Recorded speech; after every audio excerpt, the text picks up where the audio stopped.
12 CBSE BST के अंदर बेटा मार्केटिंग मैनेजमेंट चैप्टर से एक बहुत ही इंपॉर्टेंट टॉपिक है 4 Ps of marketing, product, price, place, promotion.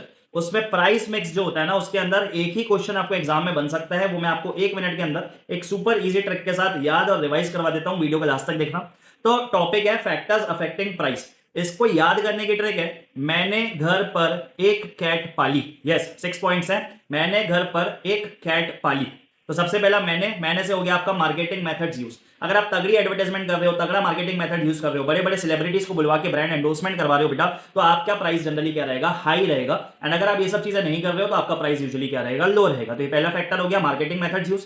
दूसरा घर, तो जी से आता है गवर्नमेंट एंड लीगल रेगुलेशंस। अगर आप कुछ ऐसी कमोडिटीज में डील कर रहे हो, ऐसे गुड्स में जहां पे गवर्नमेंट का नियम कायदे लागू होते हैं कि गवर्नमेंट आपका प्राइस डिसाइड करती है, जैसे सीलिंग प्राइस वगैरह होता है ना नेसेसरी गुड्स के केस में, एलपीजी हो गया, कुछ मेडिसिन वगैरह हो गया। तो अगर आप ऐसी कुछ चीजें बना के बोल दो जहां पे गवर्नमेंट ने बोल दिया कि नहीं बेटा आप इतना ही प्राइस चार्ज कर सकते हो, तो बताओ आप उससे ज्यादा प्राइस चार्ज कर पाओगे क्या? The answer is no. तो गवर्नमेंट एंड लीगल रेगुलेशन को भी आपको फॉलो करना पड़ेगा at the time of fixing the prices. तीसरा आता है पर से प्राइसिंग ऑब्जेक्टिव।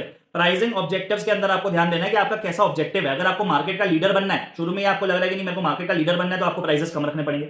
अगर आपको प्रोडक्ट क्वालिटी में लीडरशिप चाहिए, आपको ऐसा लग रहा है कि यार आपके प्रोडक्ट से अच्छा तो कोई प्रोडक्ट मार्केट में बेच ही नहीं रहा है, आपकी क्वालिटी एकदम टॉप नॉच है बेटा, तो आप प्राइसेस उस केस में क्या रख सकते हो? हाई रख सकते हो। प्रॉफिट मैक्सिमाइजेशन का ऑब्जेक्टिव है अगेन, तो आप उस केस में प्राइसेस हाई रख सकते हो एंड सो ऑन। तो ये सब आपके प्राइसिंग ऑब्जेक्टिव के अंदर आ जाते हैं।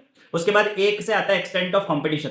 यदि मार्केट में बहुत कट थ्रोट कंपटीशन है, बहुत सारे सेलर्स है जो सिमिलर प्रोडक्ट बेच रहे हैं जो आप बेच रहे हो, तो आपको ऑफर्स देने पड़ेंगे, डिस्काउंट देने पड़ेंगे in order to attract the consumers. तो इसलिए इस केस में आपको प्राइसेस क्या रखने पड़ेंगे? कम। तो अगर कंपटीशन ज्यादा है तो प्राइसेस कम, बट अगर आपकी मोनोपोली वगैरह है तो आप प्राइसेस अच्छे खासे चार्ज कर सकते हो। नेक्स्ट आता है कैट से customer demand and utility. Customer कितना आपके प्रोडक्ट को डिमांड कर रहा है। अगर कस्टमर बहुत ज्यादा आपके प्रोडक्ट को डिमांड कर रहे हैं, उनको लग रहा है कि यार आपका प्रोडक्ट ही बेस्ट है, तो आप प्राइसेस ज्यादा चार्ज कर सकते हो। बट कस्टमर आपके प्रोडक्ट को ज्यादा डिमांड नहीं कर रहे, तो you have to keep the prices low. साथ ही साथ अगर कस्टमर को बहुत ज्यादा यूटिलिटी मिलती है आपके प्रोडक्ट को कंज्यूम करने से, तो you can charge higher prices. अगर यूटिलिटी या सेटिस्फेक्शन नहीं मिलता तो आपको प्राइसेस कम रखने पड़ेंगे। इसमें एक बात और ध्यान रखना बेटा इसी पॉइंट में, अगर आपके प्रोडक्ट की डिमांड इन इलास्टिक है, इन इलास्टिक मतलब सब्स्टिट्यूट्स अवेलेबल नहीं है, तो आपके कंज्यूमर के पास चॉइस नहीं है, उसको आपका प्रोडक्ट ही कंज्यूम करना पड़ेगा, तो आप प्राइसेस इस केस में हाई रख सकते हो। But if the demand is elastic, you can keep the prices low. You have to keep the prices low basically, क्योंकि कस्टमर के पास चॉइस रहेगा। एंड लास्ट आता है पाली से प्रोडक्ट की कॉस्ट। तो कॉस्ट इतना तो प्राइस कम से कम रखना पड़ेगा कि आपकी कॉस्ट कवर हो जाए। कॉस्ट होती है दो टाइप की, fix cost and variable cost. तो आपको ध्यान देना पड़ेगा कि वैसे तो दोनों कॉस्ट कवर होनी चाहिए, फिक्स भी और वेरिएबल भी,